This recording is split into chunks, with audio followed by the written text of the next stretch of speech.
Bismillahirrahmanirrahim. Assalamualaikum warahmatullahi wabarakatuh. Innal hamdalillah nahmaduhu wa nasta'inuhu wa nastahdihi wa nastaghfiruhu wa natubu ilaih wa na'udzu billahi min syururi anfusina wa sayyiati a'malina.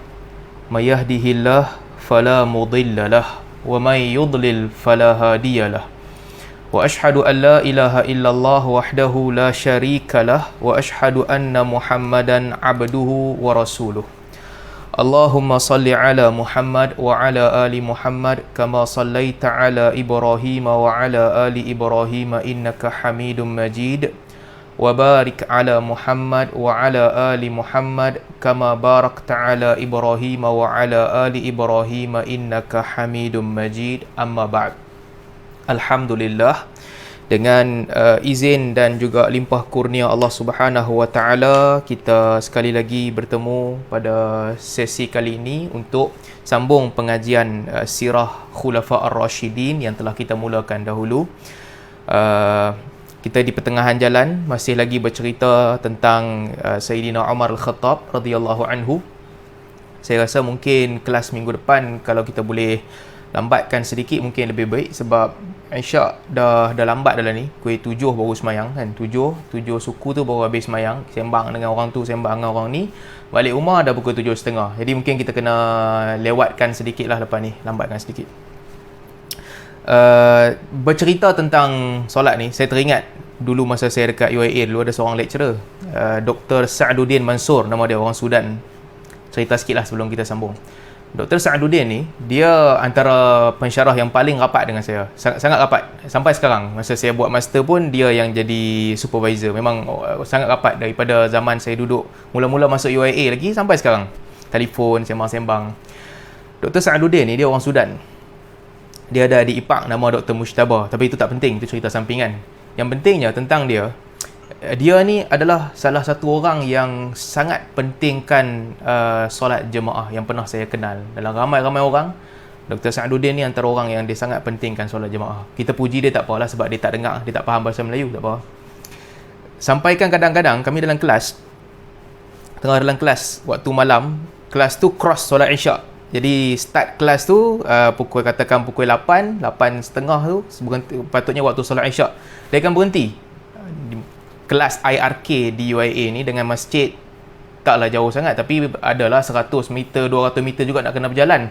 Jadi Dr. Sa'duddin ni apa dia buat, bila masuk waktu Isyak dia akan berhenti kelas, hampa pergi semayang dulu, nanti lepas semayang balik sambung pergi kelas. So itu dia punya kesungguhan nak jaga solat jemaah. Kecuali masa exam je lah, final exam je lah, tak boleh keluar. Selain daripada tu, sepanjang saya kenal dia ni, waktu solat je, okey, kita stop kelas, kita pergi solat, kita patah balik. Ini antara orang yang saya belajar tingkah laku ni daripada dia lah. Belajar tengok kesungguhan dia dalam menjaga solat jemaah ni. Sebelum tu kita tak kenal orang macam tu. Biasa kita kenal orang yang ni tak apa kot, waktu kerja kita kerja dulu, nanti lepas kerja kita pergi solat jemaah. Ataupun ni waktu belajar, kita belajar dulu, nanti lepas belajar kita pergi solat jemaah. Tapi Dr. Sa'duddin ni orang yang salah satu di antara tak ramai orang yang saya kenal yang sangat menjaga solat jemaah. Jadi daripada cerita Dr. Sa'duddin ni, saya nak panjangkan kepada kita sendirilah. Nasihat untuk diri saya dan kita sekalian. Antara cara untuk kita nak menilai diri kita, kedudukan kita, di mana kita dalam beragama, benda paling asas di sisi para sahabat adalah solatul jamaah. Itu perkara paling asas. Kita kena sentiasa cuba untuk meletakkan solat jemaah ni keutamaan kita. Bukan sekadar solat, ya, minimum requirement untuk menjadi Muslim yang baik adalah menunaikan solat. Al-amru bainana wa bainahumus solah. Perbezaan antara kita dengan orang kafir adalah mendirikan solat. Itu basic. Betul. Tapi dalam masa yang sama, kita kena berusaha untuk menjaga solat jemaah. Kerana inilah sunnah terbesar yang diajarkan oleh Nabi SAW. Kalaulah ia bukan satu kewajipan. Jadi ini kita kena jaga. Bahkan kalau kita tuan ingat, kita baca dulu dalam kuliah hadis 40 kita, sehingga Nabi SAW apabila baginda mengutuskan orang untuk pergi berperang, Nabi SAW akan berpesan kepada para sahabat, kalau kamu sampai waktu pagi, kamu jangan serang dahulu, kamu tunggu adakah azan dikumandangkan.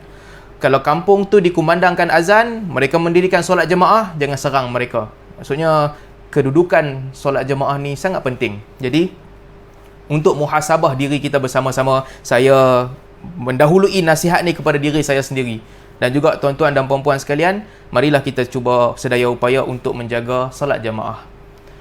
Mungkin ada situasi yang kita tak boleh nak elak.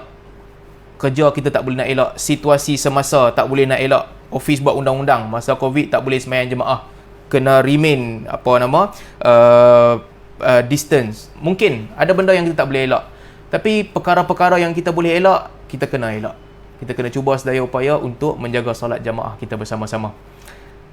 Suami isteri sama juga. Isteri kalau yang mendengar, perempuan yang mendengar, dia kena menjadi seorang pendesak ataupun seorang yang sentiasa menganjurkan suami dia untuk solat jemaah. Isteri kena peringat suami, abang, ni waktu semayang biasakan peringat suami kena pergi solat jemaah. Selalu begitu. Kalau kita jalan ke kat tepi jalan, isteri kena ingatkan suami.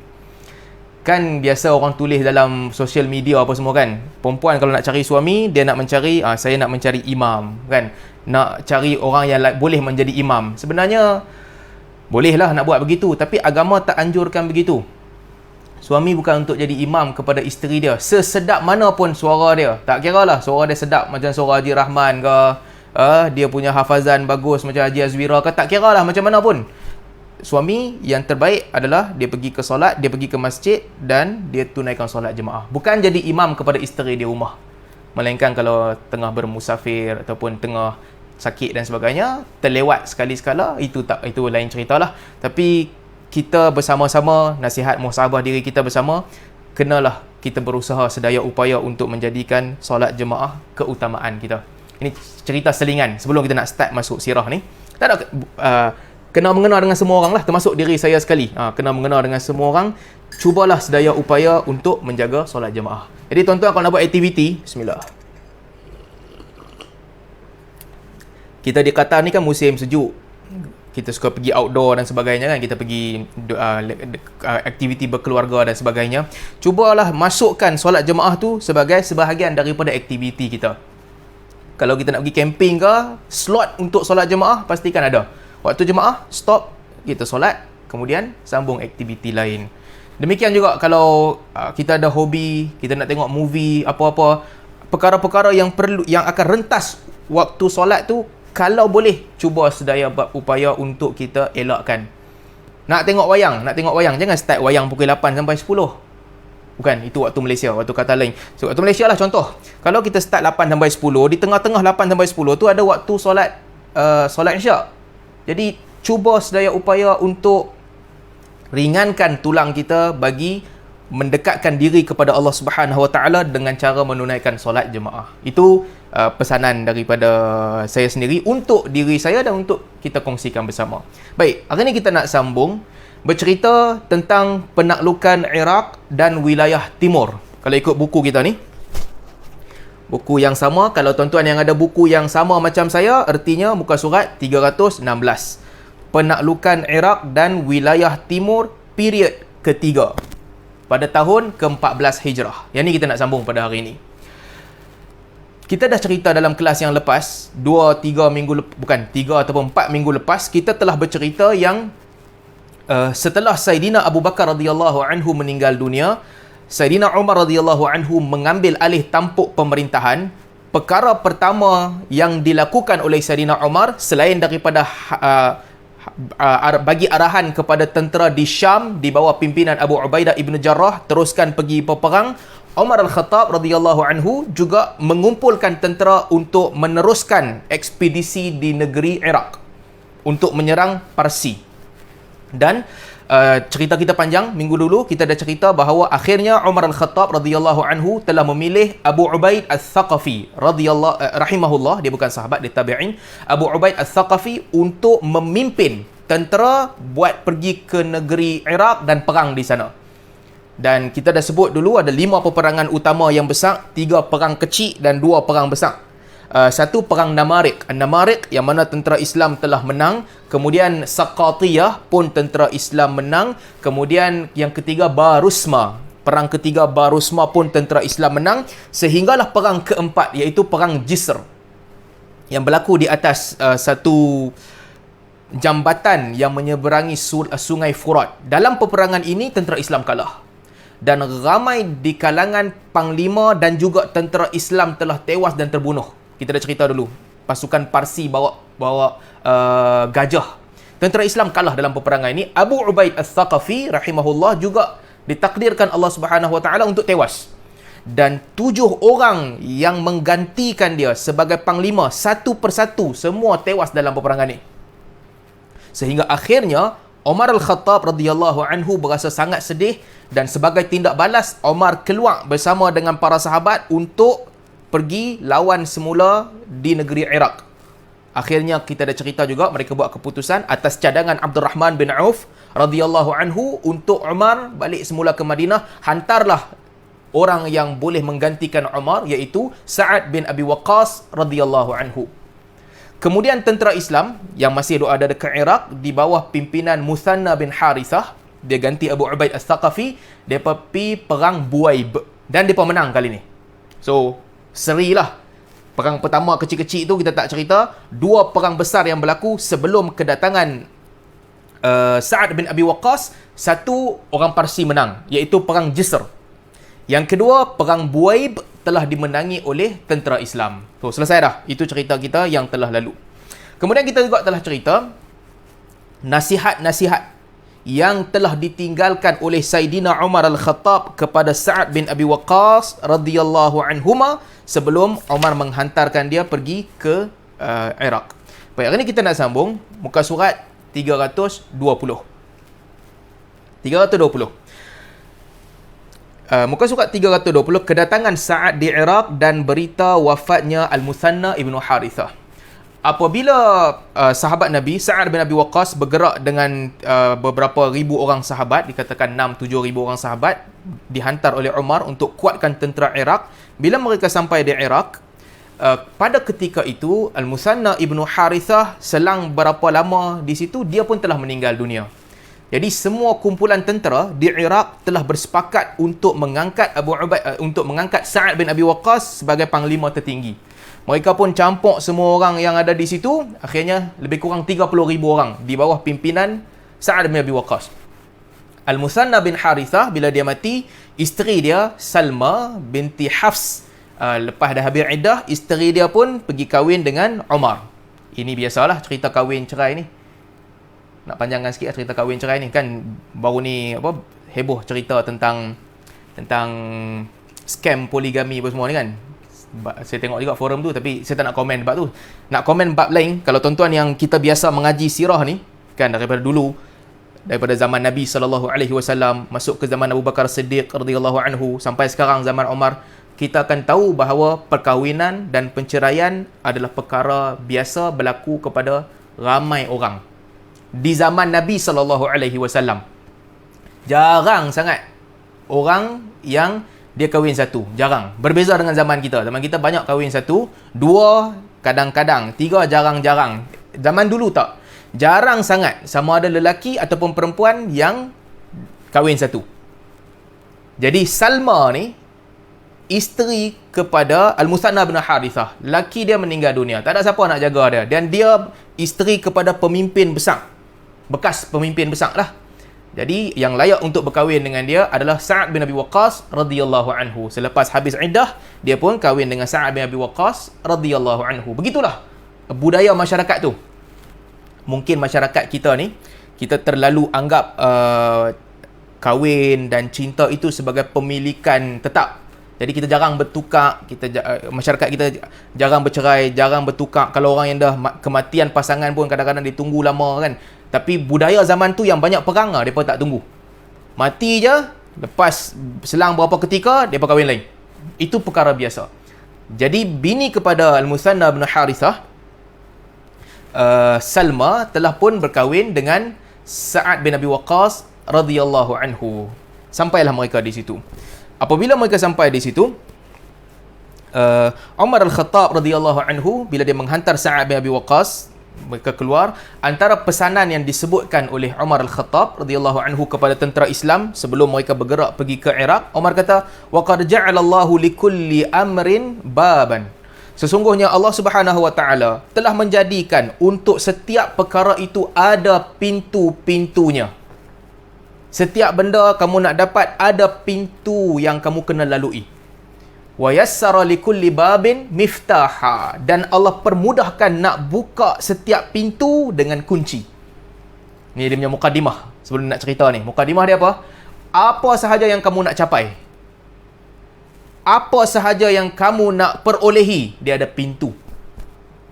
Dan untuk memasuki pintu ni, setiap pintu Allah Ta'ala telah menjadikan ada poin yang senang nak buka, iaitu kunci. Semua orang faham? Baik, semua orang faham. Hang nak masuk mana-mana tempat, hang kena cari pintu. Hang jangan pergi berbam, langgar dinding. Yang tu namanya tak cerdik. Hang kena cari pintu. Bila hang dah jumpa pintu, hang bukan boleh main tolak pintu sesuka hati. Pun tak terbuka juga. Wa yassara likulli babin miftaha. Setiap pintu hang nak buka, hang kena cari dia punya kunci. Buka kunci baru boleh masuk.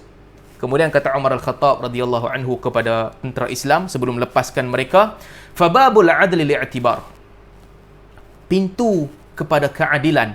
Adil ni bukan maksudnya berlaku adil. Kepada sikap yang baik, yang jujur, adil. Sikap yang sempurna adalah al-i'tibar, mengambil pengajaran. Nak menjadi adil, kena ambil i'tibar. Wa miftahuhu zuhud. Kuncinya adalah berlaku zuhud. Wal i'tibar dhikrul mauti wal isti'dad bi taqdimil a'mal. Dan i'tibar itu adalah mengingati kematian dan juga sentiasa bersedia untuk mendahulukan amalan, untuk menyerahkan amalan. Itulah i'tibar.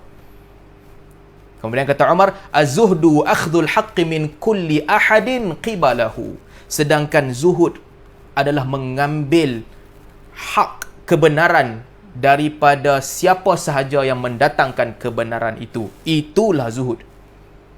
Zuhud artinya apabila kamu dengar kebenaran tanpa mengambil kira siapa pun yang bukmai kebenaran ni, kamu terima. Besar mana pun orang tu, kecil mana pun orang tu, kalau dia bawa kebenaran, kamu terima. Waliktifa bima yakfihi minal kafaf. Yang kedua, cukuplah dengan apa yang mencukupi. Cukuplah dengan apa yang ada pada diri kamu. Umar kata zuhud ada dua. Satu, kebenaran kamu mesti terima datang daripada channel mana sekalipun. Benar, benarlah ia. Dajjal cerita kepada sahabat Nabi sallallahu alaihi wasallam kebenaran. Nabi confirm, Nabi kata yang itu kebenaran. Iblis cerita, syaitan cerita kepada sahabat Nabi kebenaran yang dia takut ayat kursi. Nabi mengaku, Nabi kata sadaqaka, dia cakap betul walaupun dia penipu. Zuhud artinya daripada mana sahaja datang kebenaran, kamu ikut. Satu. Yang kedua, waliktifa'u bima yakfihi minal kafaf. Berasa cukup dengan apa yang cukup pada kita. Fa illam yakfihi kafaf lam yughnihi syai'. Kata Umar Al-Khattab, kalaulah yang ada tu tak cukup lagi kepada kamu, tak ada apa pun yang boleh mengkayakan kamu. Jadi satu pengajaran yang kita boleh ambil daripada perkataan Umar Al-Khattab, perkataan dia panjang ni, muka surat 321, ini salah satu. Kalaulah apa yang anda ada kat kamu ni masih belum mencukupi, artinya tak ada apa akan mencukupkan kamu. Maksud Umar, kaya, ghina adalah ghina nafs, apabila jiwa berasa kaya dan mencukupi. Kalau jiwa tak mencukupi, sebanyak mana harta yang kita dapat pun, kita tak cukup. Ramai di kalangan kita yang ada pengalaman hidup susah dan hidup senang. Tetapi kesenangan dan kesusahan hakiki ni bukan tentang bilangan harta. Ia tentang cukup ataupun tak cukup. Dan sama aja bagi orang susah ataupun orang senang. Untuk orang yang dia hidup susah dan pada dia cukup dengan apa yang dia ada untuk hidup, itu telah memadai untuk dia. Nanti dia kaya pun dia boleh adjust hidup dia. Hidup dia lebih senang tapi cukup dengan apa yang ada. Tetapi bagi orang yang dia miskin, dia susah, makan tak cukup, bukan kurang lah, makanan dia kurang, pakaian dia kurang, dan dia rasa tak cukup, jangan harap nanti bila jadi kaya dia nak rasa cukup. Sebab ini tentang sikap. Kata Umar Al-Khattab, kalau yang ada pada kamu ni tidak mencukupkan kamu, tak ada apa yang boleh mencukupkan kamu. Banyak mana harta kamu ada pun, itu tidak akan mencukupkan kamu. Kemudian kata Umar Al-Khattab radhiyallahu anhu, hendaklah kamu bersabar Kamu keluar pergi perang di jalan Allah Subhanahu Wa Taala dan banyaklah mengucapkan. Ini pesanan dia. Masa berdepan dengan musuh, masa lawan dengan musuh, banyaklah kamu mengucapkan la haula wala quwwata illa billahil aliyyil azim. Tidak ada kekuatan dan tidak ada daya upaya dan tidak ada kekuatan melainkan dengan Allah yang Maha Tinggi dan Maha Perkasa. Umar kata bila jumpa dengan musuh, masuk dalam medan perang, perbanyakkanlah mengucapkan la haula wala quwwata illa billahil aliyyil azim. Umar tak boleh bagi dekat para sahabat tonik yang pelik-pelik. Ni aku nak abang satu bacaan. Hampa baca bacaan ni, hampa jadi kebal, power gila. Bacaan secret. Nah, tulis bacaan ni, baca. Ataupun nak ambil bacaan ni, simpan-simpan, baca. Orang lain tak tahu. Hang sorang je dapat ilmu ni. Kan kadang-kadang orang tiba macam tu. Yang belajar silat sebagai contoh. Hang belajar silat ni, hang sampai tahap tertentu, dia ada bacaan tertentu. Bila hang baca bacaan ni, orang biasa tak boleh dapat. Dia dah up level, tinggi sikit, dah memang masuk jemaah tu, hang akan dapat bacaan ni. Bila hang baca bacaan ni, hang jadi kuat. Contoh. Hang baca bacaan ni, hang orang pukul hang tak sakit. Contoh. Bacaan tu dia simpan sesama mereka. Orang luar silat tu tak dapat. Tak kira lah dengan berkat panglima hitam ke, dengan apa ke, dia campur la ilaha illallah, dia campur dengan benda-benda ni semua. Tapi nak tengok sikap para sahabat ni, tak ada benda secret. Tak ada benda yang special untuk hampa je, orang lain tak ada. Umar kata kamu semua ni yang pergi perang, pergi ke Iraq nak perang, ucapan yang aku nak ajak dekat kamu adalah ucapan yang sama. Perbanyakkanlah kamu mengucapkan la haula wala quwwata illa billahil aliyyil azim. Itulah yang akan menyelamatkan kamu. Tak ada yang special. La haula wala quwwata illa billahil aliyyil azim. Dan Umar Al-Khattab radhiyallahu anhu juga berpesan kepada Sa'ad bin Abi Waqqas radhiyallahu anhu, bagi tahu kat aku khabar kamu. Apabila kamu pergi perang, apa yang berlaku kepada kamu, keadaan kamu, ceritakan kepada aku urusan kamu, apa yang berlaku kepada kamu. Kemudian Umar pesan kepada mereka, wa'lam anna Allah qad tawakkala li hadzal amri bima la khulfa lahu.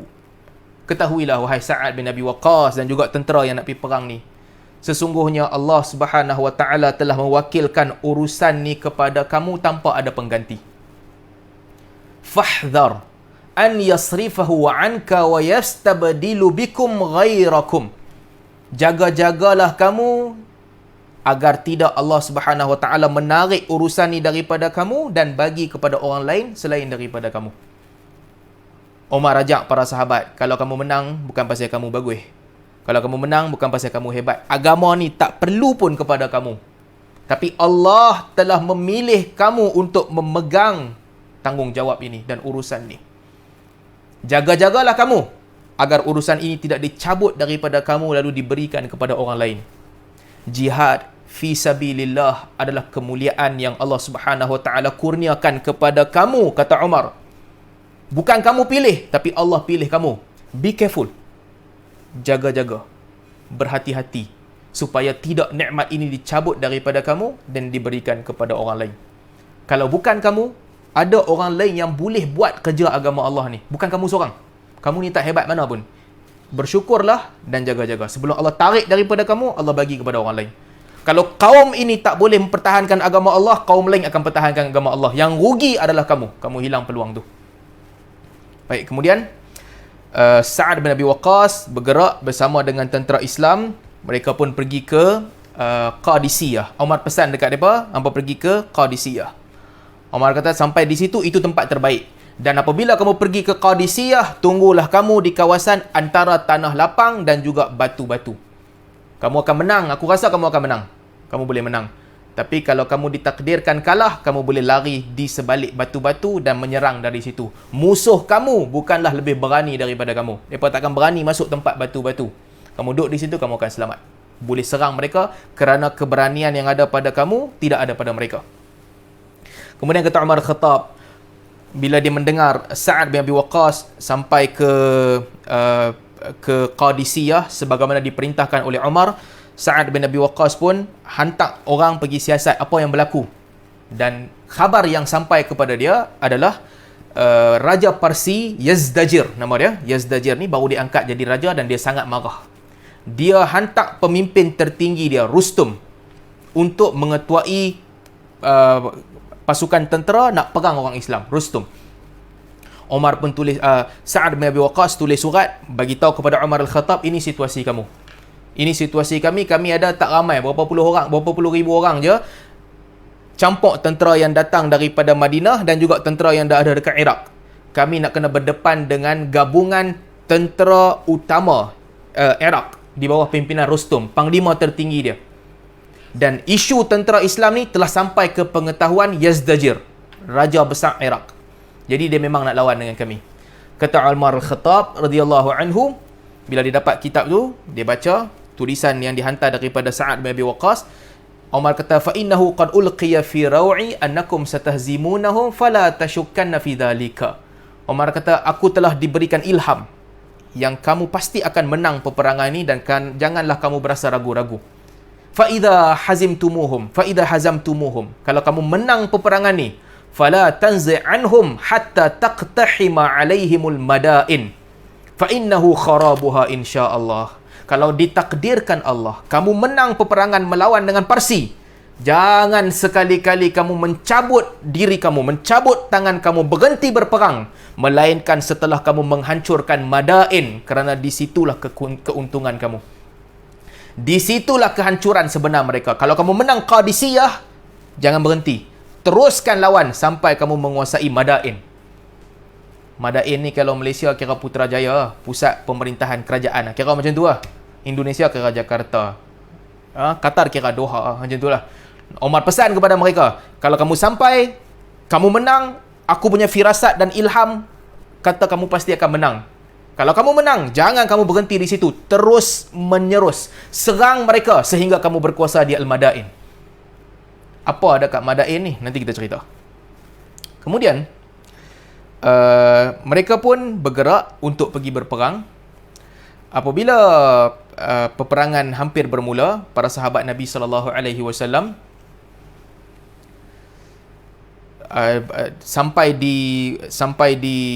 sebelum lagi sampai di Qadisiyah, masa di tempat yang namanya Udhaib, mereka berdepan dengan sedikit tentangan masa dalam perjalanan dan mereka berjaya kalahkan tentangan itu. Mereka dapat hasil sedikit rampasan perang, lalu mereka pun menyusun tentera. Susun tentera semula agar susunan untuk pergi berperang. Ketika itu Sa'ad bin Abi Waqqas radhiyallahu anhu melantik Ghalib bin Abdullah Al-Laythi untuk duduk di belakang mengiringi perempuan-perempuan, pasukan perempuan nak pergi perang. Zaman tu bila dia pergi perang, dia bawa perempuan juga. Sebab bila keadaan terlalu kucar-kacir, keadaan terlalu kacau bilau, perempuan ni akan membantu siapkan makanan, perempuan akan bantu ubati orang yang sakit, agar lelaki yang ada ni semua boleh fokus pergi perang. Mereka bawa juga perempuan. Jadi perempuan dikawal oleh Ghalib bin Abdullah Al-Laythi. Baik, kemudian apabila mereka telah berjalan, mereka sampai ke Qadisiyah, sampai awal di Qadisiyah.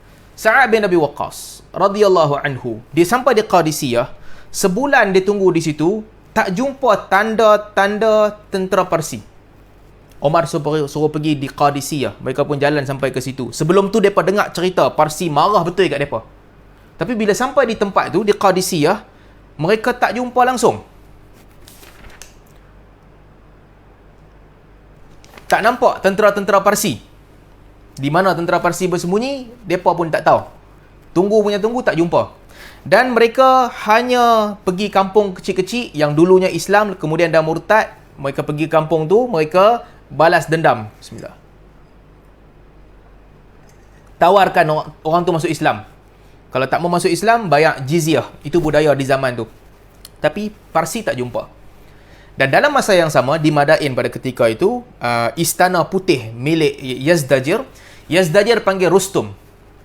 Dia panggil Rustum, bagi tahu dekat dia, aku nak hang bawa tentera kita yang paling kuat serang mereka yang sedang berada di Qadisiyah. Lawan dengan mereka, hancurkan mereka.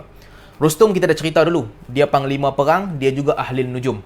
Mengikut ramalan Rustum ni, dia kata yang terbaik adalah kita jangan serang mereka sekaligus. Kita serang mereka berperingkat-peringkat, buat kumpulan tentera yang kecil-kecil lawan dengan mereka.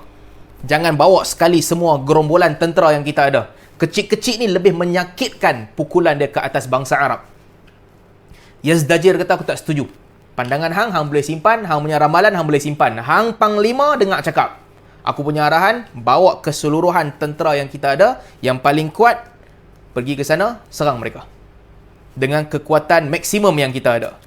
Jadi, mereka pun pada ketika itu, Rustum ikut arahan yang diberikan oleh Yazdajir, mereka pun keluar untuk berperang.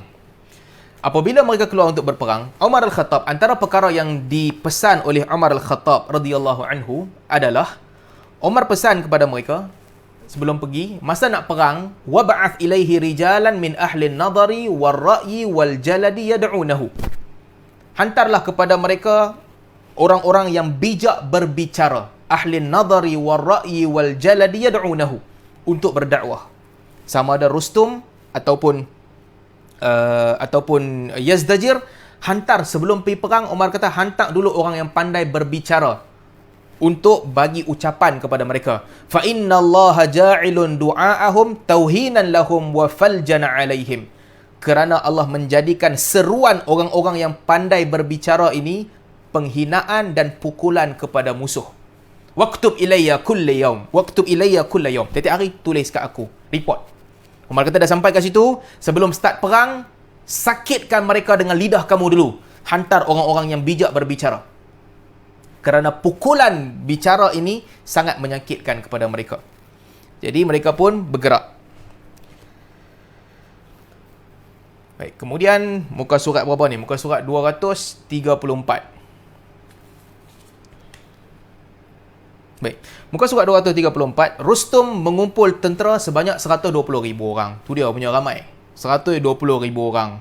40,000 orang infanteri dipimpin oleh Jalinus. Jalinus ni kita dah cerita dulu, dia perang dalam Barusma, dia lari, kemudian dia selamatkan diri, dia pimpin 40,000 tentera. Kemudian daripada 30,000 ekor gajah. Power gila kira. 120,000 orang nak lawan dengan tentera Islam yang mungkin 30,000 je, campur semua sekali. Mereka datang dengan keseluruhan kekuatan mereka. Dan Rustum, bila dia sampai, dia mengelakkan untuk perang dengan Sa'ad bin Abi Waqqas. Dia nak tengok dulu. Sebab dia ahli nujum. Adalah jin mana kami bagi tahu kat dia, mungkin dia akan kalah. Dia risau. Jadi dia fikir dulu, tengok dulu kekuatan orang Islam macam mana. Dan di sisi Sa'ad bin Abi Waqqas radhiyallahu anhu, Sa'ad bin Abi Waqqas, dia nak tahu Rustum datang ni bawa berapa ramai tentera. Dia banyak communicate dengan Umar. Awal bil awal, apa saja perkembangan hantar ke Umar, Umar bagi nasihat dekat dia. Sa'ad bin Abi Waqqas nak tahu. Aku nak tahu macam mana mereka ni, kekuatan dia macam mana. Takat mana, ramai mana mereka main. Tapi nak tahu susah. Tentera di medan perang, tuan-tuan kalau bayangkan orang Islam pun sama juga. Dalam solat sekalipun, ketika di perbatasan, tengah perang, mereka tak solat seorang-seorang. Mereka tak jalan seorang-seorang. Askar mesti ada teman. Bahkan macam orang Islam juga, Nabi Allah Subhanahu Wa Taala pesan, kalau kamu solat, kan, walyakhudhu aslihatakum wa hidrakum, jangan kamu lepaskan senjata dan juga berjaga-jaga. Tengah semayang, berjaga-jaga senjata. Bahkan kalau kamu nak sujud sekalipun, jangan semua sujud serentak. Satu kumpulan je sujud, yang belakang ready, sentiasa dengan senjata. Berjaga. Jadi dalam perang begitulah, susah nak tangkap orang. Susah nak capture orang. Orang biasa yang jalan-jalan macam kita ni, jalan-jalan pusing orang kampung, orang boleh capture kita, tangkap, senang. Tapi nak tangkap tentera susah. Sebab satu, tentera ni hebat lah, mereka memang hebat berperang. Dan kedua, dia memang jaga-jaga. Dia jaga. Dia tak sesuka hati dia jalan di mana-mana seperti orang biasa agar mereka ditangkap. Kalau boleh nak tangkap pun, dia kuat. So ada dua ciri. Maka Sa'ad bin Abi Waqqas radhiyallahu anhu, apa dia buat? Dia pun tanya para sahabat, tentera Islam, siapa yang boleh pergi tangkap mai seorang sini? Kita nak siasat, nak tanya mereka berapa ramai Rustum punya tentera tu ada. Dan siapa yang menyahut seruannya, yang merahut seruannya adalah Talhah Al-Asadi. Tulaihah Al-Asadi. Tulaihah ni, kalau tuan-tuan ingat, dulu kita cerita, dia Nabi palsu. Zaman Khalid Al-Walid, dia masuk Islam masa lepas perang Khaybar kot. kalau tak silap lah, saya pun tak ingat dia masuk Islam. Kemudian apabila Nabi SAW wafat, dia murtad. Tulaihah Al-Asadi, dia murtad. Pasal apa dia murtad? Orang lantik dia jadi pemimpin. Dia ada power sikit, dia murtad. Siapa yang pergi perang dengan dia? Yang pergi perang dengan dia, Khalid Al-Walid radhiyallahu anhu. Perang dengan dia dan dia kalah. Kita dah cerita, kalau tuan-tuan ingat dulu kan, dia yang kata Jibril turun bagi wahyu kat dia, Tulaihah ni. Dia tunggu-tunggu wahyu, orang duk perang, dia duk tunggu wahyu. Orang tanya dia mana wahyu, dia duk relax ya. Orang lain duk pergi perang, dia tunggu wahyu. Lalas tentera dia semua lari, depa kalah, dia pun bertaubat. Masuk Islam balik, Tulaihah. Dan apabila dia masuk Islam, Tulaihah Al-Asadi, dia menjadi orang yang baik.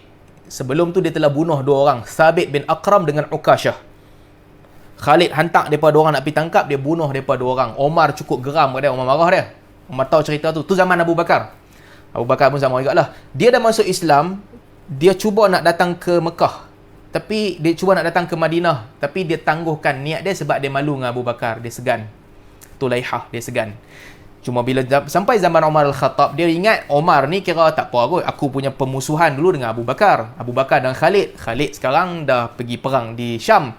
Abu Bakar dah mati, Omar yang jadi khalifah. Maka dia pun datanglah ke Madinah. Datang ke Madinah masa buat umrah, berjumpa dengan Umar radhiyallahu anhu, Tulaihah. Tulaihah berjumpa Umar. Umar kata, anta qatilur rajulaini salihain. Umar tengok dia dah masuk Islam dah. Umar kata, hang ni lah yang telah membunuh 2 orang soleh. Aku tak lupa punya. Yalah, hang masuk Islam, tapi aku ingat hang yang bunuh 2 orang. Thabit dengan Ukashah, hanya aku lupa. Hang punya kerja bunuh daripada 2 orang. Tulaihah kata, akramahumallahu biyadi. Dia kata ke Umar, wahai Umar, sesungguhnya Allah Subhanahu wa taala telah memuliakan mereka berdua dengan tangan aku ni lah. Time tu aku jahat lah, dia murtad time tu. Dengan tangan aku ni lah Allah telah memuliakan mereka berdua. Mereka dapat mati syahid dengan tangan aku. Umar cakap terang, wallahi la uhibbuka. Hang ni memang aku tak suka. Yalah, hang dah masuk Islam, tapi aku memang tak suka kat hang. Tulaihah kata, fa mu'asyaratun jamilah ya Amirul Mukminin. Hang tak suka kat aku, tak apa wahai Umar, tapi hang kena layan aku elok-elok lah. Fa innan nas yata'asyaruna ma'al baghdha. Kerana manusia ni depa layan baik-baik walaupun dengan musuh. Umar kata, hang memang aku tak suka. Hang pi buang, buat umrah sesuka hati, kita saudara seagama. Tapi kata nak kawan, tak, hang bukan kawan aku. Kita bukan best friend. Aku ingat yang bunuh 2 orang tu. Kemudian dia pergi perang. Masa datang panggilan untuk pergi perang ke Parsi, Umar hantar dia sekali. Kita tak kawan, tapi agama kita sama, kita bersaudara. Hang pergi perang sekali. Umar pesan kepada Nu'man ibn Muqarrin, salah satu panglima besar juga yang duduk dalam kumpulan tentera di Parsi. Umar pesan dekat dia, anista'in fi harbika bi Tulaihah. Hang ada masalah, hang boleh consult Tulaihah. Hang boleh tanya dia soalan. Boleh tanya kepada dia, wala tuwallihi minal amri syai'an. Tapi jangan sekali-kali lantik dia menjadi pemerintah. Fa inna kulla sani'in a'lam bi sina'atihi. Kerana setiap orang yang buat, dia tahu apa yang dia buat. Umar ni maksudnya Umar tahu, dulu dia ni murtad apabila dia dapat kuasa. Dia dapat kuasa, dia murtad. Jadi Umar kata kepada Nu'man ibn Muqarrin, kalau hang perlukan pandangan, hang boleh tanya kepada Tulaihah, tapi hang jangan bagi kuasa kat dia. Sekali Umar takut berulang lagi peristiwa lama. Minta nasihat tak apa daripada dia. Dia pun pergi perang. Sa'ad bin Abi Waqqas, balik cerita kita, tanya, siapa boleh nak pergi tangkap musuh mai sini? Akhirnya Tulaihah rahimahullah, yang dia murtad dan masuk Islam balik, dia kata, aku boleh buat mai depa, jangan risau. Sa'ad bin Abi Waqqas, Tulaihah dengan beberapa orang, dia pergi nampak satu kemah musuh, 2-3 orang ni ragu-ragu duk tunggu. Hang nak buat apa? Kita serang je. Oi, ramai ni nak serang, jangan risau, serang je. Tulaihah pun bawa pedang dia dengan kuda dia, dia pergi serang kemah musuh tu. 2 orang ataupun 3 orang dia berjaya bunuh, dia tangkap seorang, patah balik. Musuh tengok dia ni bukan calon-calon orang, dia ni gila punya orang ni. Dia bukan main-main lah. Dia masuk, dia bunuh siapa dia nak bunuh, dia ambil tawanan, balik. Tulaihah balik pergi cerita kat orang. Ini cara cari tawanan. Ini dia cara cari tawanan. Persis seekor singa nak serang. Dia tak tunggu harimau, sorry, singa banyak kawan, harimau. Dia tak tunggu kawan banyak-banyak. Dia serang, dia ambil, balik. Bawa balik orang ni kepada Sa'ad bin Abi Waqqas radhiyallahu anhu. Bila balik, Sa'ad tanya kepada lelaki yang ditangkap ni, cerita kat aku, macam mana keadaan tentera kamu? Lelaki ni kata, aku tak ada apa nak cerita kat hang melainkan Tulaihah lah. Tak ada cerita yang boleh kita letak spotlight nak cerita kehebatan yang besar melainkan Tulaihah seorang je. Dia punya kehebatan ni bukan calang-calang. Kami tak pernah tengok orang gila macam ni pergi perang. Dia pergi, dia masuk kemah musuh, dia bunuh orang, dia tangkap aku, nasib baik aku tak kena bunuh. Dia tangkap aku, bawa balik sini. Tulaihah lah satu-satunya cerita yang ada. Sa'ad bin Abi Waqqas aku tak mau tahu pasal Tulaihah. Aku nak tahu pasal Rustum. Kekuatan dia bagaimana. Lalu dia pun tak habis-habis nak cerita lagi. Tak apa, Rustum nanti kita boleh cerita. Tapi aku nak abang sekarang, Tulaihah ni dia punya dahsyat lain macam. Dia punya power pergi perang ni, tak ada orang macam dia. Sa'ad bin Abi Waqqas kata, Tulaihah ni hang letak tepi Sa'ad, aku tak mau tahu pasal dia. Dia tak penting. Rustum. Lelaki tu kata, atu'minani ala dami in sadaqtuka. Dia kata, kalau aku cakap jujur, hang jangan bunuh aku. Sa'ad bin Abi Waqqas kata, okey, kalau hang jujur aku tak bunuh hang. Betul? Betul. Satu syarat, aku tak mau dengar hang cerita pasal Tulaihah. Tutup buku Tulaihah. Cerita pasal Rustum. Tulaihah aku tak mau tahu. Dia punya power aku dah tahu dah. Rustum apa cerita? Kata lelaki tu, ukhbirukum an sahibikum qabla an ukhbirakum amman qabli. Aku nak cerita juga pasal Tulaihah dululah. Sebelum masuk cerita Rustum ni. Boleh aku nak cerita Tulaihah? Sa'ad bin Abi Waqqas ni kira banyak sahabat kalau kita penampak aku tanya bab lain, dia ni duk cerita Tulaihah. Tak apalah, hang ceritalah dulu. Akhirnya dia pun beritahu kepada Sa'ad bin Abi Waqqas, Rustum datang dengan kekuatan 120,000 orang tentera untuk menyerang kamu. Maka Sa'ad bin Abi Waqqas pun tulis kepada Umar, dia datang dengan 120,000 orang tentera, kami 30,000 orang tentera sahaja yang ada. Benarlah bagai dikata wahai Amirul Mukminin, tidak ada benda yang boleh kami berpaut padanya melainkan bertawakal kepada Allah Subhanahu wa taala. Minum Sa'ad. Bismillah.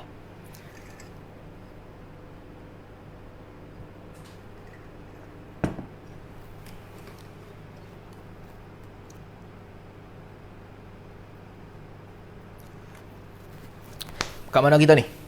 Kemudian apabila mereka saling berhadapan, antara dua kelompok yang saling berhadapan, akhirnya bermulalah utus mengutus.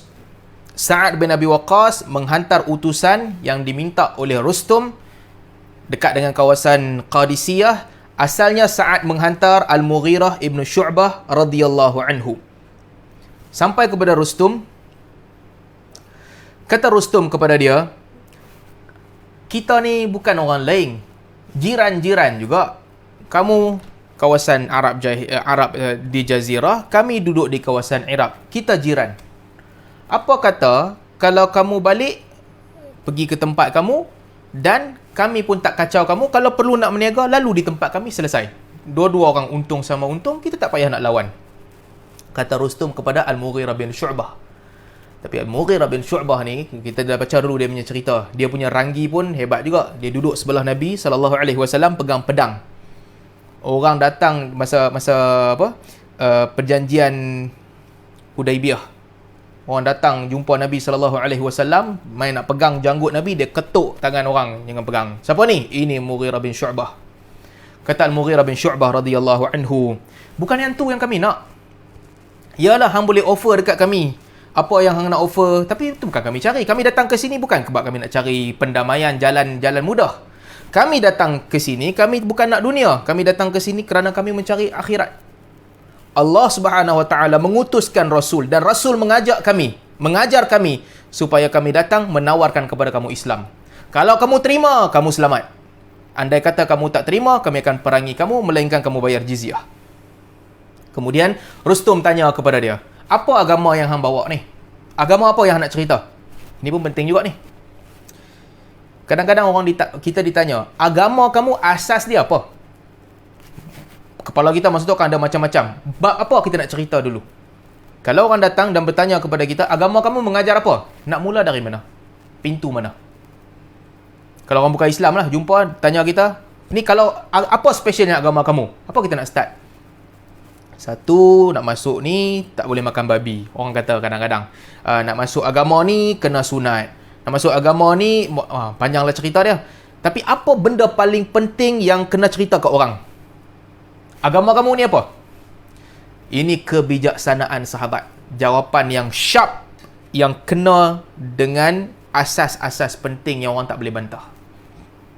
Kata Al-Mughirah bin Syu'bah radhiyallahu anhu, amma amuduhu alladhi la yasluh syai'un minhu illa bihi. Adapun tiang seri yang tak ada benda lain berdiri melainkan mesti dia ada dulu. Fa syahadatu alla ilaha illallah wa anna Muhammadar Rasulullah. Iaitu bersaksi bahawa tidak ada Tuhan melainkan Allah dan Muhammad adalah Rasulullah. Rustum kata, okey, yang ni tak ada masalah. Boleh buat. Senang ya, kata Allah Tuhan. Boleh kata. Rustum tanya lagi, lepas tu apa lagi selain daripada tu? Kata Al-Mughirah bin Syu'bah, wa ikhrajul ibad min ibadatil ibadi ila ibadatillah. Agama kami juga mengajar supaya membebaskan manusia daripada menyembah manusia kepada menyembah Allah. Membebaskan makhluk daripada menghambakan diri kepada makhluk kepada memperhambakan diri kepada Allah. First tauhid. Yang kedua, masih lagi tauhid. Jangan sembah apa-apa melainkan Allah. Rustum kata, bagus. Ini kemerdekaan orang. Dengar macam bagus. Apa lagi agama kamu hajar? Kata dia, wanas banu Adam fahum ikhwatun li'ab wa ummin. Yang ketiga, semua kita adalah anak Adam dan semua kita bersaudara. Tak ada resis. Satu, tauhid. Yang kedua, jangan memperhambakan diri kepada makhluk. Yang ketiga, kita sama di sisi Allah. Kata Rustum, ini adalah tawaran yang baik. Dia pun nak pergi tanya kepada raja dia dulu. Dia nak tanya dulu, kemudian baru nak bagi jawapan. Rustum pun bagi tahu kepada para sahabat dia. Mereka pun tolak. Mana boleh terima agama orang Arab, agama kecil. Hari kedua, Rustum panggil lagi orang untuk datang jumpa dengan dia. Kali ini Sa'ad bin Abi Waqqas radhiyallahu anhu menghantar Rib'i ibnu Amir pergi jumpa dengan Rustum. Antara perkara yang berlaku, Rib'i ibnu Amir dia masuk jumpa dengan Rustum. Rustum ni belum cerita lagi tentang orang kaya yang besar tu, Yazdajir. Rustum pun dah kaya dah. Dia punya kapet, ada benang sutra, dia ada emas yang banyak. Rib'i ni datang pakai baju macam biasa aja. Baju yang selekeh, bertompok-tompok, naik kuda macam biasa, bawa tombak kecil. Dan dia bila dia jalan, pedang dia ada dekat dia. Dan dia jalan, tombak dia tu dia bertongkat pada tombak dia. Pakai tombak, dia cucuk kapet Rustum. Sambil jalan tu dia cucuk kapet. Cap. Jalan nak pergi jumpa Rustum. Orang kata kat dia, Rib'i. Orang tengok dia pelik tau. Biasa orang datang perang dengan baju besi yang hebat apa semua. Dia nak mai jumpa bawa senjata biasa dia, kuda yang biasa. Kuda yang biasa, yang disebutkan kuda yang pendek yang biasa. Masuk jumpa Rustum. Orang kata dekat dia, tinggallah pedang. Tinggal tombak. Jalan elok-elok. Ni nak pergi meeting, bukan nak pergi perang. Kata Rib'i ibn Amir, inni lam atikum wa innama ji'tukum hina da'utumuni fa in taraktumuni hakadha wa illa raja'tu. Kata Rib'i ibn Amir, aku tak ada pasal nak jumpa hampa. Bukan aku yang nak mai jumpa dengan Rustum. Hari first malam Mughirah bin Syu'bah dah mai dah bagi tahu kat hang agama. Hampa panggil orang kedua, aku datang. Sama ada aku masuk macam keadaan aku, ataupun kalau kamu tak bagi, aku keluar balik. Aku tak ada kepentingan untuk jumpa dengan kamu. Sama. Okey, boleh masuk. Rustum kata bagi dia masuk. Sambil berjalan, tombak dia tu duk cucuk kapet Rustum bagi pecah. Jalan. Dan mereka pun berbincang-bincang, bagi tahu agama yang dia ajarkan, agama Islam yang betul, kena terima. Kalau tak terima, kami akan perangi mereka dan sebagainya. Kami akan lawan dengan kamu. Kata Rib'i, kami akan tetap lawan melainkan sehingga datang janji Allah. Rustum tanya, apa Allah janji dekat kamu? Kata Rib'i, al-jannatu liman mata ala qitali man aba wa dhufru liman baqiya. Janji Tuhan dua. Syurga kepada orang yang mati menentang orang yang berpaling tadah, orang yang tak nak terima agama, ataupun kemenangan dan dapat harta. Kalau kamu menerima agama ini, kami akan biarkan kamu. Kalau tak, kami akan perang sehingga datang janji Allah. Menang dapat harta, kalah masuk syurga. Kata Rustum, bila Rustum dengar Rib'i ibn Amir, semalam Mughirah bin Syu'bah, hari ni Rib'i ibn Amir. Rustum kata, weh, nampak macam hebat. Mungkin dia pembesar. Dia boleh bagi kat kita jaminan. Kata, aku boleh bagi hampa ni, offer aku. Kata Rustum, asayyiduhum anta hang ni siapa? Rib'i. Dia tanya kat Rib'i, hang ni siapa? Ketua mereka hang boleh bagi tawaran. Biasa tawaran besar-besar ni, orang bawah tak boleh bagi. Dia kena upper level punya manager baru boleh bagi. Orang bawah boleh bagi bajet sikit je. Ni tawaran besar.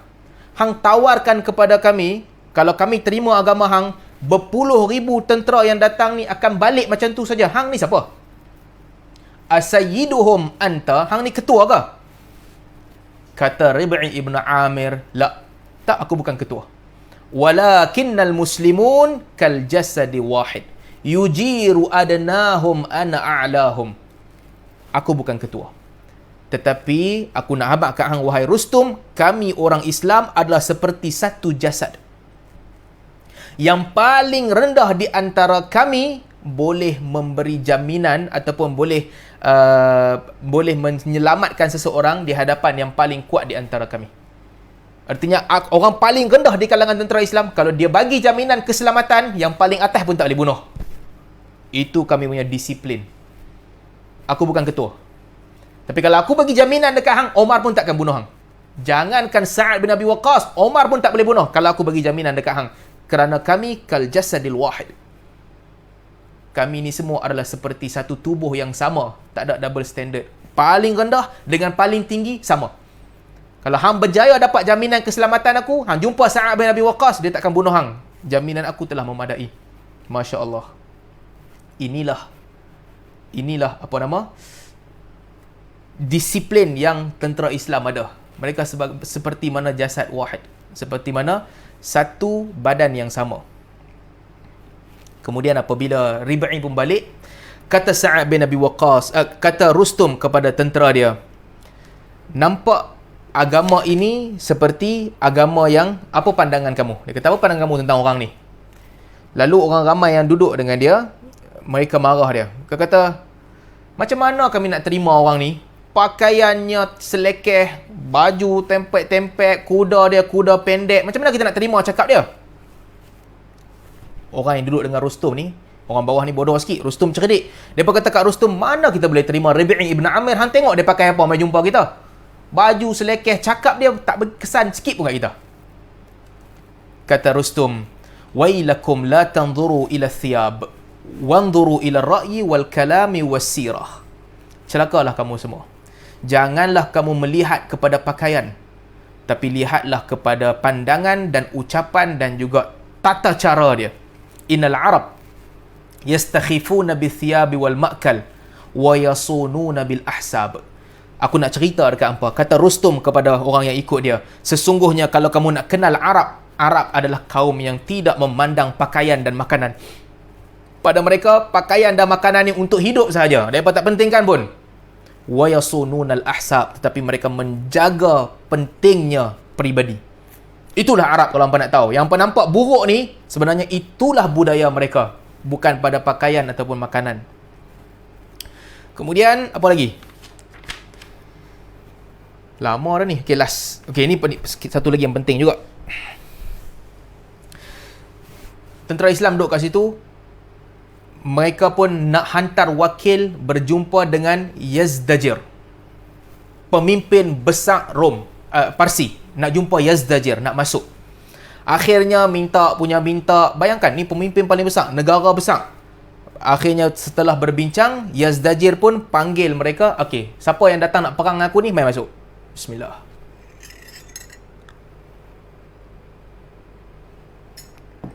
Jumpa dengan Raja Parsi, Yazdajir.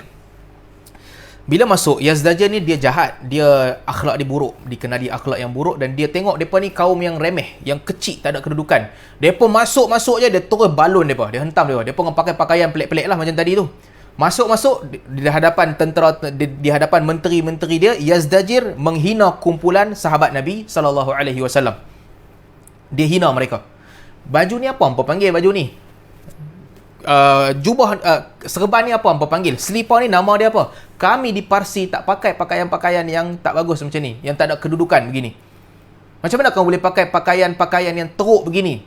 Dia kutuk, dan dia tanya, apa yang buatkan kamu datang ke negeri ni? Apakah kamu fikir disebabkan semata-mata kami ada sedikit gangguan politik, kami akan membiarkan kamu dan kamu boleh menang? Memang kamu tak akan menang. Dia kutuk dan dia serang mereka. Setelah dia kutuk mereka, akhirnya dia dah puas cakap dah. Dia hentam mereka cukup-cukup dan dia tanya kepada Nu'man ibn Muqarrin, apa yang kamu nak? Lalu Nu'man ibn Muqarrin radhiyallahu anhu pun bercerita, aku nak cerita kat hang wahai Yazdajir, kami kaum Arab yang biasa, Allah utuskan Rasul kepada kami dan dia ajarkan agama kami. Lalu Rasul yang diutuskan kepada kami ini mengajarkan kami kebaikan. Dan lalu kami telah masuk mengajar kepada semua kabilah-kabilah. Dan semua kabilah yang kami ajar kepada agama Rasul ini telah berpecah kepada dua. Yang baik di kalangan mereka menerima agama ini dan yang buruk di kalangan mereka telah menolak agama ini. Dan urusan dakwah kami ini telah berterusan sebegitu sehingga Jaziratul Arab telah menerima agama ini. Dan kamu ini adalah jiran kami. Lalu kami datang mengajarkan agama kepada kamu. Kalau kamu terima, ni dia bagi tahu kat raja, kepada Yazdajir. Kata Nu'man ibn Muqarrin, kalau kamu terima, kamu selamat. Tapi kalau kamu melawan dan membantah, kami akan melawan kamu dan kami akan merampas kekuasaan kamu. Kata Nu'man bin Muqarrin. Kemudian Yazdajir ketika tu dia masih lagi marah. Yazdajir kata, aku tak pernah jumpa ada satu bangsa yang nasab keturunan dia buruk dan juga bilangan dia sedikit dan dia miskin lebih teruk daripada kamu. Aku tak pernah jumpa. Dulunya aku lantik pemerintah raja untuk tolong jaga kamu agar tidak diserang oleh kuasa lain. Itulah kedudukan kamu, bawah daripada aku. Tapi apakah kamu rasa apabila kamu mula kuat sikit, kamu mampu untuk datang dan nak menyerang tempat aku? Dia kata, jangan mimpi, kamu tak akan menang. Dan kamu tak akan berkuasa untuk menguasai tempat ni. Melihat kehinaan kamu, dia pun kutuk-kutuk mereka. Akhirnya dia betul-betul marah ni. Ni cerita tak akhir kot. Dia panggil tentera dia panggil salah seorang menteri dia, nak hina para sahabat ni. Setelah dia hina, dia kutuk mereka, dia panggil mereka, dia kata, utuni biwaqrin minat turab fahmiluhi ala ashrafi haula. Dia kata, bawa mai kepada aku satu bekas pasir. Nak abang yang kamu ni kaum yang hina, bawa mai kat aku satu bekas baldi pasir. Kemudian siapa di antara kamu wakil-wakil ni, dia kata, sebab kami tak bunuh utusan je, kalau tidak aku dah bunuh kamu. Tapi nak hina punya pasal, ambil bekas pasir ni, siapa ketua kamu? Mai aku nak letak pada kedudukan yang paling hina. Angkat pasir ni, letak atas tengkuk, bawa unta keluar daripada istana, semua orang tengok. Oh, Yazdajir punya bongkak. Ambil pasir ni, pegang. Dan balik bagi tahu kepada ketua kamu, bawa pasir ni, tunjuk kepada pemimpin kamu, demikianlah nanti Rustum akan datang dan kocak-kacikkan kamu dan hancurkan kamu. Rustum akan datang dan juga akan tanam kamu, akan dafan kamu. Pasir ni adalah petanda yang itulah kedudukan kamu last kali. Siapa ketua kamu? Para sahabat diam seketika. Akhirnya Asim bin Amr, dia pun datang, aku ketua. Dia ambil pasir tu, dia letak di atas belakang dia. Para sahabat yang lain ikut di belakang dia, keluar daripada istana Yazdajir. Dalam keadaan orang tengok, orang hina. Inikah yang kata nak main perang? Lala kena bawa pasir keluar daripada istana, angkat tengah belakang. Dia bawa dan kawan-kawan dia, mereka pun balik nak pergi jumpa Sa'ad bin Abi Waqqas. Ketika itu, Rustum, ahli nujum, Rustum datang. Yazdajir pun jumpa Rustum. Yazdajir kata, apa hang susah sangat nak perang dengan mereka ni? Dah lah tak kuat, bodoh pula tu. Rustum kata, bodoh. Yazdajir kata, mereka ni bodoh, susah sangat nak perang dengan mereka, tak ada cabaran. Rustum kata, apa yang bodohnya? Yazdajir cerita, aku tanya, nak kata bodoh sangat mereka ni, senang je aku nak hina ketua mereka. Macam mana nak hina ketua mereka? Paling mudah, aku tanya dekat mereka, siapa ketua? Ada satu ketua bangang pergi mengaku. Kan ke bodoh? Kalau cerdik, jangan mengaku. Buat bodoh sudahlah, bagilah wakil orang lain. Itu pun mereka tak pandai. Ada ketua pergi mengaku, aku hina dia cukup-cukup. Nah, ambil pasir, letak tengah belakang, hang jalan balik, pergi cerita kepada pemimpin hang, nanti Rustum akan datang, akan tanam hang di bawah tanah. Bawa tanah ni balik. Rustum kata kepada Yazdajir, innahu laisa ahmaq wa laisa huwa bi ashrafihim. Wahai Maharaja, aku nak abang kat hang satu benda. Orang yang tadi tu, yang angkat pasiak letak kat belakang, laisa bi ahmaq, dia bukan bodoh. Wa laisa bi asyrafihim, dan dia juga bukan ketua depa. Bukan orang paling mulia, bukan keturunan paling tinggi. Bukan. Innama arada an yaqtadiya qaumahu bi nafsihi. Macam mana Rustum tahu? Dalam Islam, keturunan tak bagi kepentingan penting. Kalau ada orang mengaku, siapa orang paling mulia di antara kamu? Satu orang datang dan dia, aku paling mulia. Nah, ambil pasiak, jalan balik. Rustum cerdik sikit berbanding dengan Yazdajir. Rustum tahu, dia mengaku tu bukan sebab dia bodoh. Dan bukan sebab dia paling mulia pun. Tak ada dalam Islam yang paling mulia keturunan. Tak ada. Innama arada an yaqtadiya qaumahu bi nafsihi. Dia buat begitu supaya kaumnya ikut jejak langkah dia. Wallahi dhahabu bimafatihi ardina. Demi Allah, wahai Yazdajir, dia keluar ini membawa pintu-pintu kekayaan negeri kita. Hang sangka dia bawa pasiak tu kehinaan, tapi bukan kehinaan. Itulah kunci negeri kita. Mereka pun balik, Asim balik, jumpa dengan Sa'ad bin Abi Waqqas. Abshir, khabar gembira. Aku bawa mai tanah daripada Yazdajir, tanah Parsi. Ini simbolik kita akan menang dalam peperangan melawan dengan Parsi. Yazdajir ni raja bodoh. Dia duk rasa ambil pasir ni kehinaan. Asim apabila balik, Asim bin Amr bagi tahu kepada Sa'ad bin Abi Waqqas, ini khabar gembira. Sebagaimana hari ini kita keluarkan pasir negeri Parsi, kita akan keluarkan mereka juga semua. Kata Rustum, kamu cepat-cepat pergi kejar rombongan ini, bawa balik pasir tu ke negeri kita. Bawa balik pasir tu. Kalau kamu berjaya mendapatkan semula pasir itu, kekuasaan kita masih akan kekal. Tetapi kalau mereka berjaya merampas pasir itu bawa balik ke negeri mereka, artinya kita akan kalah lawan dengan mereka di negeri kita sendiri. Dan wakil Rustum, apabila dia pergi, ikut para sahabat ni, ikut tentera Islam, Asim bin Amr ketika itu telah pun sampai kepada Amr bin Al-As dan juga mereka, kepada Sa'ad bin Abi Waqqas, dan pasir itu pun tak dapat mereka ambil semula, dan itulah permulaan kehancuran tentera Parsi dalam perang Qadisiyah. Nanti kita sambung lagi. Panjang cerita Qadisiyah ni. Baik, saya berhenti setakat ni dulu. Sebelum tu, ada kadang-kadang sahabat-sahabat duk tanya bila nak sambung kuliah sihir hari tu kan. Sihir, lepas tu lompat mai pula cerita sirah. Memang lompat secara sengaja. Sihir tu kita bagi sahabat-sahabat, kita tangguh sikit, kita masuk sirah sikit. Nanti insya-Allah kelas akan datang mungkin ikutlah sahabat-sahabat usrah punya pertimbangan bila nak anjurkan, kita kembali semula kepada cerita sihir kita. Jadi saya berhenti setakat ni dulu kot lah. Lepas ni insya-Allah Haji Saleh ada. Lepas ni kita nak sambung apa? Sambung sihir ke sambung sirah?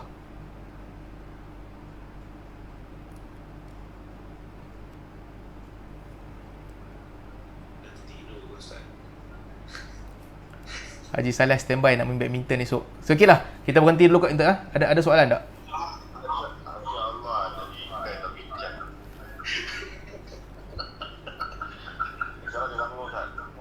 Kita sambung apa Haji? Sambung sirah ke sambung sihir?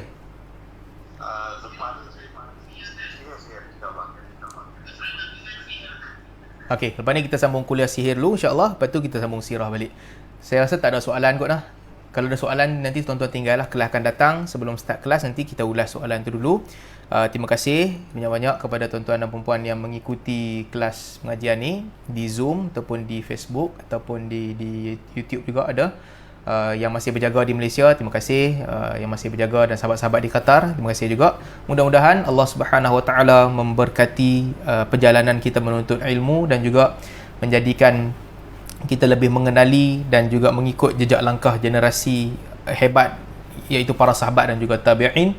Aqulu qawli hadha wa astaghfirullah li wa lakum. Subhanakallahumma wa bihamdik asyhadu an la ilaha illa anta astaghfiruka wa atubu ilaik. Assalamualaikum warahmatullahi wabarakatuh.